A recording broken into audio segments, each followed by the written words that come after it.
예. 문재인 대통령이 지난 18대 대선에서 패배하고 쓴 책 1219 끝이 시작이다. 이게 이제 문재인 대통령이 얘기를 하고 양정철 비서관이 구술하고 양정철 비서관이 정리를 한 거로 이제 이렇게 알려져 있는데요. 거기에 이제 이런 내용을 얘기했어요. 노무현 대 박정희의 프레임은 선거를 과거에 묶어버렸다. 노무현을 넘어서는 것이 노무현을 이기는 것이 그의 마지막 부탁이라는 것을 안다. 꼭 그렇게 하겠다. 이게 결기 어린 표현인데 한 그 주위의 측근은 뭐라고 얘기를 하냐면 이 책을 읽어보면 너무 가혹하게 자기 자신을 평가했다. 예, 저도 그것을 다 읽지는 않았지만은 그때 대선에서 패배하고 나서 1년 만에 나왔죠. 1년 만에 나왔는데 그 자기 성찰 그리고 반성 그 박근혜 정부에 대한 비판도 약간 섞었지만은 자기 성찰과 그 반성이 있었고 그건 내가 평소에 준비가 부족했다. 실력이 부족했다. 그 우선 이 부분부터 채우겠다. 그리고 다음을 기약하는 그런 내용이었죠. 그런 내용이었는데 결국 노무현 그러니까 노무현 전 대통령을 이야기한 것은 저는 이렇게 받아들입니다. 조금 전에 말씀하신 부분은 노무현 전 대통령이 생전에 그런 말을 자주 했죠.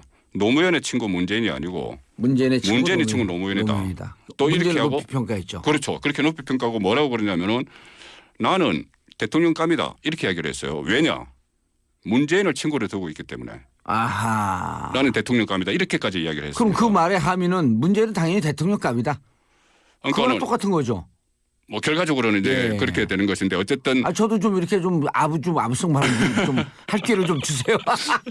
어쨌든 그만큼 주선한 사람이고 나보다 뛰어난 사람이라는 이야기죠. 뛰어난 사람이라는 이야기인데 결국은 그 문재인 대통령에게 운명으로 다가온 것이 그것 때문에 노무현 전 대통령이 그 추구했던 사람 사는 세상 이런 것이 완수가 안 됐다고 생각하기 때문에 지금 대통령이 됐으니 그것을 완수하는 길이 그 노무현을 뛰어넘는 길이죠. 그런데 지금 벌써부터 언론을 보면은 어떤 인사하는 부분이나 이 청와대 직제 개편 부분이 노무현 그 참여정부 시절을 좀 벤치마킹하는 감이 있다 이런 이야기도 나와요. 그런데 그때 당시에 여러 가지 시도를 했죠. 건의도 없애고 여러 가지 시도를 했는데 그것이 결과적으로는 크게 성공하지 못했지만은 어쨌든 기본 틀은 맞았기 때문에 기본 방향은 맞았기 때문에 그때의 정권이 지금 연장이 되고 이어지고 있는 거로 봐도 되는 거 아니에요. 그러니까 기본 민주정부 3기라고 표현을 했기 때문에. 그렇죠. 3기라고 표현을 했죠. DJ 노무현 정부에서 3기라고 표현을 했기 때문에 그러니까 기본 방향은 맞기 때문에 그 방향으로 일단 가는 거는 옳아요. 옳지만은 그때 당시에 그 조금씩 실패했던 부분들 뭐 그걸 복귀하면서 다시 맞춰가는. 그렇죠. 인사 문제. 저는 인사 문제를 보는데 그때 참여정부에서 계속 비판이 나왔던 게 인사 실패. 해전문 인사였습니다. 해전문 인사. 그리고 인사는 실패했다 이런 얘기. 그러니까 해전문 인사 하다 보니까 인사를 실패하는 거죠. 딱 제한된 사람만으로 그 특히 그 86 참모들 그 제한된 사람으로 인사를 하다 보니까는 실패했다. 그런 평가가 있기 때문에 기본 방향은 그대로 가더라도 그런 강론 부분에서는 뭐 반면교사를 삼을 건 삼아야죠. 그러면 그리고 저는 개인적으로 저도 이제 책을 좀 썼는데 제 책에도 묘사를 했고 방송에서도 여러 차례 얘기했는데 저는 문재인 대통령이 무서운 사람이다. 보통 이제 우유부단하고 잘 결정 안 하고 빨리 얘기 안 하고 좀 답답하다 이런 평가들이 많은데 저는 대단히 무서운 사람이다. 그리고 결단력이 있는 분이다라고 하는 얘기를 했어요. 왜 그러냐면 제가 17대 때 당시 여당 의원이면서 교육위에서 교육부총리하고 강하게 부딪혔어요. 교육부총리는 사립대학교 입장을 그 변호했고 우리는 이거 아니다. 학부모 학생 입장에 서야 된다 그래갖고 등급제 갖고 붙었는데 등급제 갖고 하도 싸우니까 이해찬 총리가 양쪽을 중재한다고 저도 부르고 교육부총리도 총리 공간에 불러서 그다음에 이제 청와대 내에서도 이게 또 반반 나뉘었어요. 근데 문재인 당시 비서실장으로 전 기억하고 있는데 비서실장 이정훈 정책실장은 저하고 같은 주장이었고 나머지는 다른 주장이었거든요. 근데 거기서 교육부총리가 이런 얘기를 합니다. 목소리 쫙 깔고 시작하자마자 이번에 제가 주장하는 이 등급제가 관철이 되지 않으면 저는 몸도 마음도 지쳐서 이제 사표를 써야 될 것 같습니다. 그 말이 끝나자마자 저 끝에 앉아있던 문재인 실장이 관두세요. 지금 뭐라 그러셨나요? 관두신다 그랬나요? 그러니까 그러니까 그러면 나중에 간두시지 말고 지금 간두세요. 저도 그 내용을 어디서 읽은 기억이 납니다. 아, 그러더니요. 그러니까 총리가 놀래갖고 이해찬 총리가 지금 싸우자고 한 게 아닌데 그 말을 만류한데도 그 말을 또 뚫고 지금 그만두세요. 사표 수리하겠습니다. 그걸 보고 이분이 결단력이 있는 사람이구나. 그렇죠. 그러니까 제가 그 어디서 읽었을 때는 민주당 초선 의원이라고만 나왔는데 그 봉도사님이었어요. 예. 저하고 같이. 그러니까 초선 의원으로는 유일하게 거의 이제 뭐 그 수석 장관급 위치에서 왜 어렸을 때부터 그렇게 뛰어났었는지 몰라 저는. 그러니까 아까 제가 말씀드릴 때 그 너무 보아 직원들 의견을 다 정치를 하면은 이 국정 운영을 하기가 어렵다고 말씀드렸잖아요. 그러니까 지금 말씀하신 그런 결단력, 그런 결단력을 국정 운영을 하면서 그대로 가시를 해야죠. 그것은 제가 볼 때는 그 국민들 이미지상 잘 모르는 그런 부분이거든요. 모르는 부분이에요. 진짜. 그건 모르는 부분입니다. 그걸 알려줘야 돼요. 토론회 할 때도 뭐 목사님이라고 그랬나요? 뭐 별명 그 명칭을 붙인 게. 그렇죠. 목사님이라는 별명 성직자. 성직자라고 붙일 정도로 한 분은 술 취한 옆집 할배. 낮술 먹은 시골 노인. 그렇게 평가를 했고. 화난 전교 1등. 하나는 전교 활동도 있었고 어쨌든 국민들 내리에는 그렇게 박혀 있는데 앞으로 국정 운영을 하면서 정말 가담성 있는 그런 모습을 보여야 되겠죠. 저는요 그분이 운명처럼 맞이한 게 이번 대통령 노무현 대통령 만난 거 이것뿐만 아니라 더 어린 시절로 되돌아가면 공수부대 특전사에 있었거든요. 특전사 중에서 수중폭파팀은 특전사 중에서 제일 어려운 직업 아니에요. 그거는 해병대 수색대하고 똑같거든요. 그렇죠. 제일 어려운 직업이에요. 근데 수중폭파, 수중침투, 수중폭파였었단 말이에요. 이건 뭐냐면요. 숨을 오래 참고 들어가는 거예요. 그 참을 인내를 갖고 마지막 폭파라고 하는 결단력 있게 한 방을 빵 치고 나오는 거죠. 이 운명이 이분이 갈 길을 난 미리 보여준 거 아닌가 싶은 생각을 하는 거예요. 그러니까 오늘 너무 아부하는 것 같아요. 진짜 좀 그렇죠. 아니 그러니까는 이런 지금 좀 민망하죠 듣기가. 아닙니다. 저도 같은 생각이기 때문에. 숟가락 또 얹으시네. 그러니까 지금은 우리가 그 단점을 이야기할 필요가 없어요. 그럼요. 단점에 대해서는 대선 기간에 나올 거 다 나왔고 검증될 거 다 검증됐고 그렇기 때문에 지금은 일단 우리 허니문이라는 게 있지 않습니까? 그럼요. 그리고 이 얘기가 2500년에 맹자가 이런 얘기를 해요. 어느 권력자가 기가 승할 때 비판하지 마라. 무슨 봉변을 당하려고 권력이 승할 때 비판하냐. 권력이 하강할 때 비판하라. 이런 얘기를 해요. 뭐 사실은 그걸 좀 비겁한 짓이. 거꾸로 해야 되는데. 거꾸로 해야 되는데. 맹자 선생님도 좀 비겁했었네.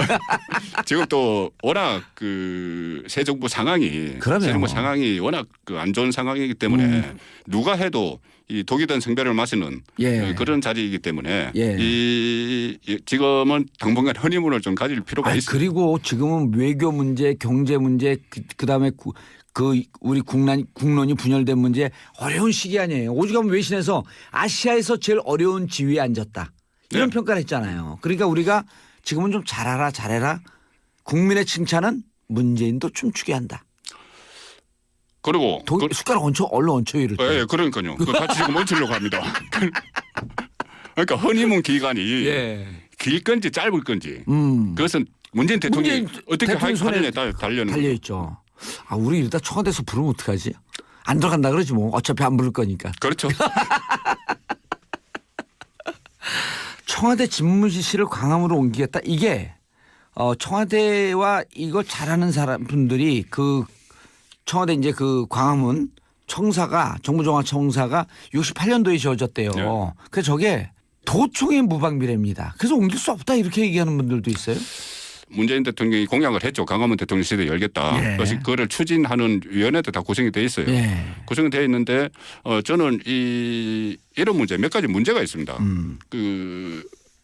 가령 외국 정상들이 우리나라에 자주 오죠. 예. 정상들이 자주 오면 청와대 경내에서 환영식이 열려요. 공식 환영식. 그렇죠. 예, 그 군악대까지 하고 의장대가 영빈관이죠, 영빈관. 그 영빈관. 앞에 마당에서 앞에 마당에서 앞에 마당에서. 예, 의장대도 하고 예. 뭐 이런 식도 있고 또 외국 정상들과의 오찬 만찬도 그 영빈관에서 많이 하고 이런 것이 있는데 만약에 정부 종합청사로 집무실을 옮기게 되면은 물론 뭐 경호 문제 이런 거는 어떻게 잘 조정하면 될 거예요. 교통 문제나. 예. 그렇다면은 대안을 마련해 놔야죠. 아하. 그런 부분에 청와대 공식 행사 같은 것을 어디서 할 것이냐. 예. 지금 청와대는 시민들의 휴식 공간으로 돌려준다고 하셨기 때문에 청와대 안에서 일어나는 다른 일들을 어떻게 할 것이냐. 이 대안이 좀 있어야 될 것 같아요. 이 기회에 그냥 세종시로 확 옮겨버렸으면 좋겠어요. 지금 정부 부처 옮겨가지고 예. 그 정부 부처 사람들이 도로에서 시간 다 보낸다는데 옮겨요. 국회도 옮기고. 옮기려면 다 옮겨야죠. 다 옮겨야죠. 청와대 국회 다 예. 옮겨야죠. 알겠습니다. 노무현 죄송합니다. 문재인 대통령이 경계해야 할 것 딱 하나. 저는 그 청와대가 예. 이렇게 박근혜 전 대통령 이렇게 된 것이 예. 비밀주의 때문이라고 보거든요. 정보의 공개. 예, 정보 공개. 그것을 언론을 통한 국민과의 대화. 알겠습니다. 한마디로 정리하면 공개와 소통. 그렇습니다. 문재인 그 사람이 알고 싶다. 영남고 송국건 서울지회본부장과 함께했고요. 저희는 잠시 뒤에 그리고 다음을 기약하는 그런 내용이었죠. 예. 그런 내용이었는데 결국 노무현 그러니까 노무현 전 대통령을 이야기한 것은 저는 이렇게 받아들입니다. 조금 전에 말씀하신 부분은 노무현 전 대통령이 생전에 그런 말을 자주 했죠.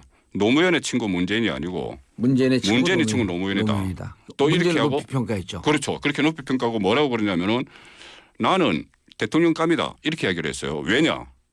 문재인을 친구로 두고 있기 때문에 노무현 전 대통령이 그 추구했던 사람 사는 세상 이런 것이 완수가 안 됐다고 생각하기 때문에 예. 지금 대통령이 됐으니 그것을 완수하는 길이 그 노무현을 뛰어넘는 길이죠. 그런데 지금 벌써부터 언론을 보면은 어떤 인사하는 부분이나 이 청와대 직제 개편 부분이 노무현 그 참여정부 라는 대통령감이다 이렇게까지 이야기를 했습니다. 그럼 그 말의 함의는 문재인은 당연히 대통령감이다. 그거랑 똑같은 거죠. 뭐 결과적으로는 이제 예. 그렇게 되는 것인데 어쨌든 저도 좀 이렇게 좀 아부성 발언 좀 할 기회를 좀 주세요. 어쨌든 그만큼 주선한 사람이고 예. 나보다 뛰어난 사람이라는 이야기죠. 뛰어난 사람이라는 이야기인데 결국은 그 문재인 대통령에게 운명으로 다가온 것이 그것 때문에 예. 문재인 대통령이 지난 18대 대선에서 패배하고 쓴 책 1219 끝이 시작이다. 이게 이제 문재인 대통령이 얘기를 하고 양정철 비서관이 구술하고 양정철 예. 비서관이 정리를 한 거로 이렇게 예. 알려져 있는데요. 거기에 이제 이런 내용을 얘기했어요. 노무현 대 박정희의 프레임은 선교를 과거에 묶어버렸다. 노무현을 넘어서는 것이 노무현을 이기는 것이 그의 마지막 부탁이라는 것을 안다. 꼭 그렇게 하겠다. 이게 결기 어린 표현인데 예. 한 그 주위의 측근은 뭐라고 얘기를 하냐면 이 책을 읽어보면 너무 가혹하게 자기 자신을 평가했다. 예, 저도 그것을 다 읽지는 않았지만은 예. 그때 대선에서 패배하고 나서 1년 만에 나왔죠. 예. 1년 만에 나왔는데 그 자기 성찰 그리고 반성 그 박근혜 정부에 대한 비판도 약간 섞었지만은 자기 성찰과 그 반성이 있었고 그건 내가 평소에 준비가 부족했다. 실력이 부족했다. 그 우선 이 부분부터 채우겠다.